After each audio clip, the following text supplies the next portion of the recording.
was 1962. I was 22 years old. I was rushed to the emergency room with a fever of 105 and blood poisoning. I had had an illegal abortion. Blindfolded, without anesthetic, I never saw the face of the abortionist. My own doctor, who refused to provide a safe abortion, would now try to save my life. Because I had good medical care, I survived.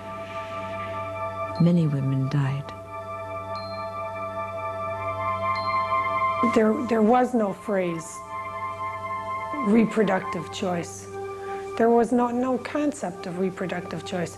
If you needed an abortion, you couldn't look in the phone book for a clinic. This is a time in which it is illegal to counsel a woman about abortion. $1,000 fine and a year in jail. I didn't want to be arrested. Nobody wants to be arrested. But if you see something that's so wrong socially, and you have a chance and you don't do anything about it, it's hard to sleep with yourself at night. From 1961 until 1973, the struggle for abortion rights became one of the fastest growing social movements in the history of the United States. On the front lines were people willing to challenge the law, and if necessary, break the law.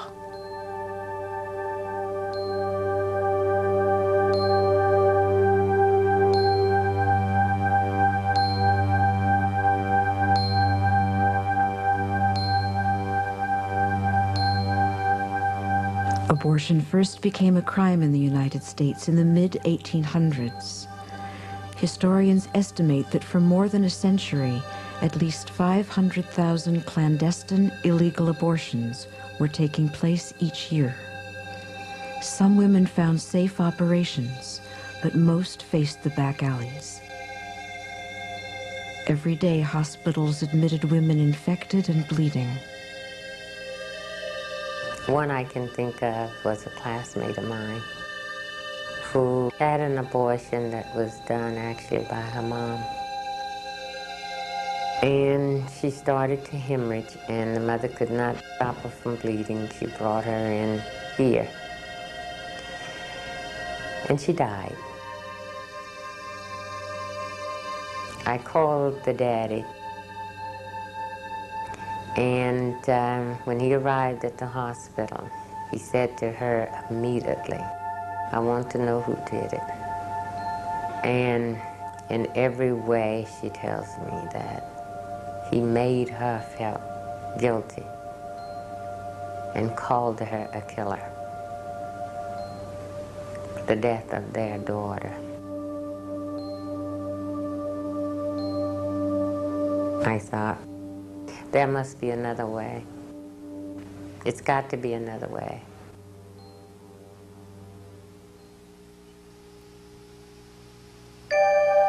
Abortions were reported simply as criminal acts. The human costs behind the headlines were suppressed. This 1913 film, which dramatized an illegal abortion, escaped the censors.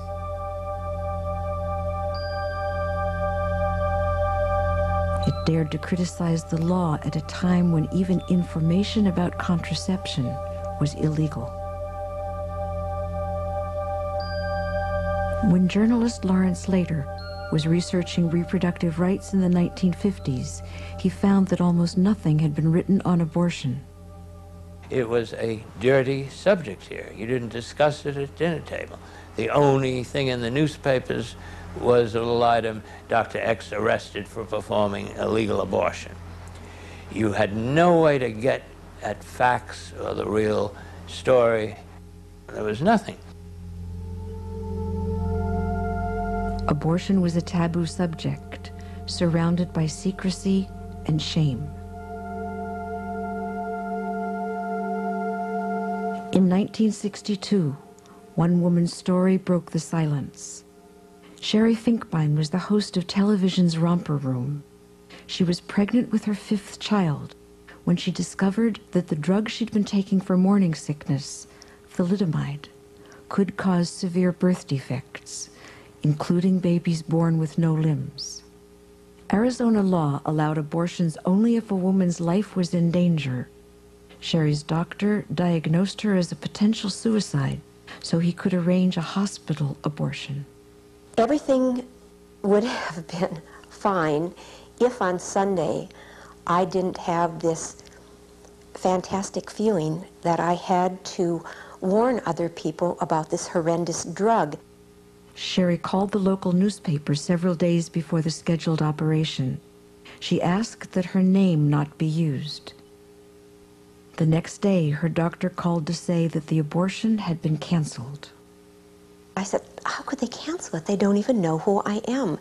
And they said, the news went out on the Associated Press, and we're getting calls from all over the world. Somebody went into the county attorney's office and said they'd like to make a citizen's arrest on the hospital and on the woman who's going to have that termination. When Sherry tried to challenge the hospital's decision, reporters tracked her down. The whole world watched as Sherry and her husband searched for a doctor who would help. Finally, they went to Sweden, where abortion was legal. After the operation, the Swedish doctors confirmed that the fetus was severely deformed.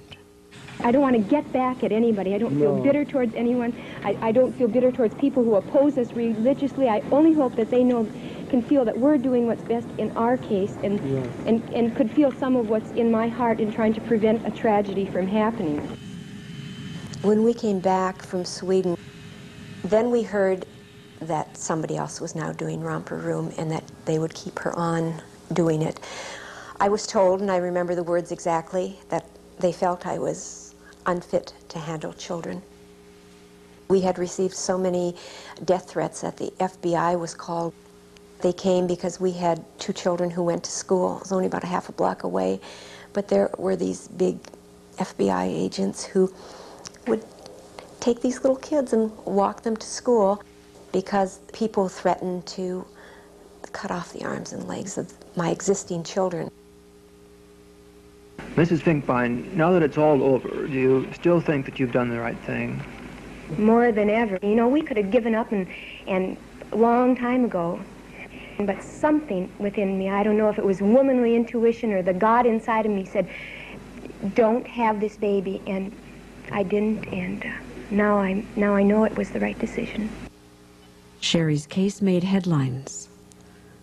But when the story quieted down, for most women, nothing had changed.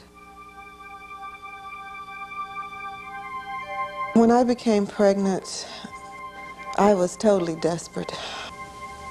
At that time, poor women, many of whom were women of color, did not have the connections and access to safe abortions. At the time, I was living with an aunt, and I knew I was pregnant. One day I was just sitting in the bedroom on the bed and trying to figure out what I should do. And she had these plastic flowers sit all around. And I thought, well, you know, I could probably use this, you know, because it had a long piece of wire. That's what I did. I ended up having to go into the hospital emergency because I was hemorrhaging and it wouldn't stop. Experiences like Diana's were happening every day. California Assemblyman John Knox heard about a woman who was raped and forced by law to bear the child. In 1961, he introduced a bill for reform to the state legislature.